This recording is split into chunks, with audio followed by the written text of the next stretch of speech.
Section 16. Games and Gambling.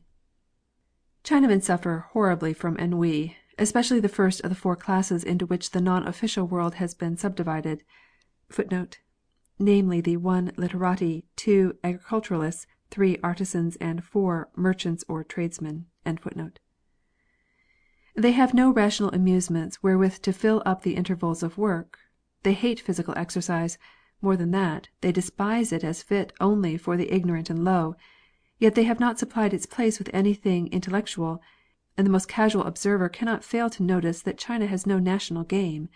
Fencing, rowing, and cricket are alike unknown, and archery, such as it is, claims the attention chiefly of candidates for official honours. Within doors they have chess, but it is not the game Europeans recognize by that name, nor is it even worthy of being mentioned in the same breath.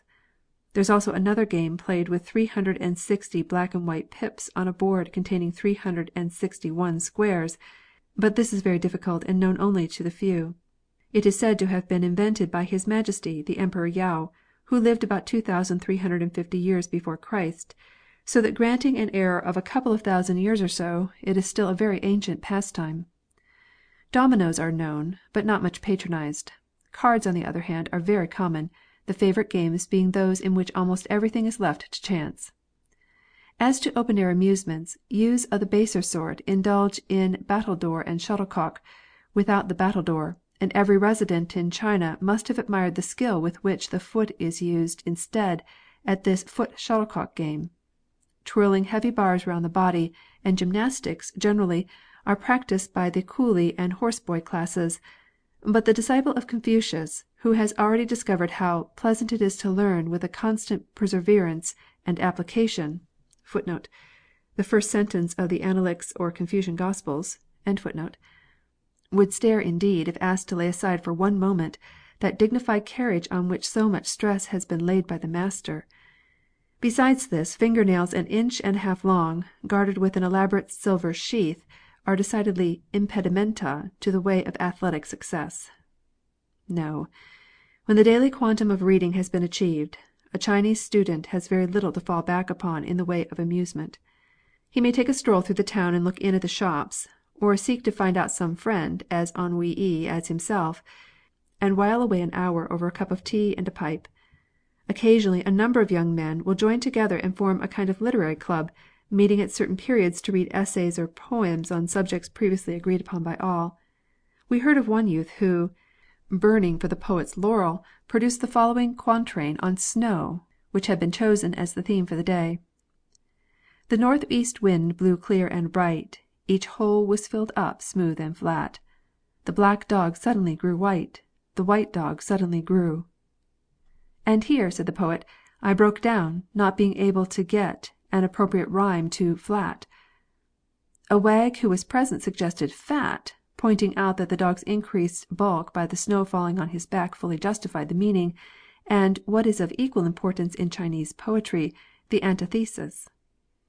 Riddles and word puzzles are largely used for the purpose of killing time, the nature of the written language offering unlimited facilities for the formation of the latter. Chinese riddles, by which term we include conundrums, charades, et hoc genus omne, are similar to our own, and occupy quite as large a space in the literature of the country. They are generally in doggerel, of which the following may be taken as a specimen, being like the last a word-for-word translation. Little boy red jacket, whither away? To the house with the ivory portals I stray. Say, will you come back, little red coat, again? My bones will return, but my flesh will remain. In the present instance the answer is so plain that it is almost insulting to our readers to mention that it is a cherry. But this is by no means the case with all Chinese riddles, many being exceedingly difficult of solution. So much so that it is customary all over the empire to copy out any particularly puzzling conundrum on a paper lantern, and hang it in the evening at the street door, with the promise of a reward to any comer who may succeed in unravelling it. These are called lamp riddles, and usually turn upon the name of some tree, fruit, or animal, or book, the direction in which the answer is to be sought being usually specified as a clue. Were it only in such innocent pastimes as these that the Chinese indulged, we might praise the simplicity of their morals, and contrast them favourably with the excitement of European life. But there is just one more little solace for leisure, and too often business hours, of which we have not yet spoken. Gambling is, of course, the distraction to which we allude, a vice 10 times more prevalent than opium smoking, and proportionately demoralizing in its effect upon the national character. In private life there is always some stake however small. Take it away, and to a Chinaman the object of playing any game goes too. In public, the very costermongers who hawk cakes and fruit about the streets are invariably provided with some means for determining by a resort to chance how much the purchaser shall have for his money.